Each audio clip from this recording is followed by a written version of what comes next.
Selebgram Denis Carysta menjadi pusat perhatian lantaran lehernya yang penuh daki. Diketahui banyak yang menghujat Denis Carysta setelah ia mengaku sebagai simpanan pengusaha R. Belum lama ini, Denis Carysta kembali dihujat karena daki yang ada di lehernya. Pada unggahan terbaru Denis Carysta, ia mengunggah video dirinya yang sedang membuka lowongan pekerjaan untuk toko bunganya.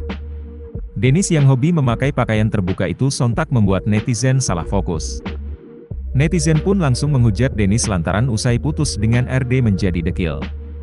Denis pun sempat berkilah dirinya sedang melakukan perawatan pada wajahnya. Hal itu yang mengakibatkan kulitnya terkelupas. Nama Denis memang terkenal usai ia juga menyeret nama Reggy Datau dan Ayu Dewi. Banyak yang berasumsi RD tersebut adalah inisial suami Ayu Dewi. Terbaru, Denis juga mengundang Reggy Datau dan Ayu Dewi untuk datang di podcastnya. Tak hanya itu, ia juga turut menyindir Luna Maya, Uya Kuya dan Denny Sumargo.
Terima kasih sudah nonton, jangan lupa like, subscribe, dan share ya!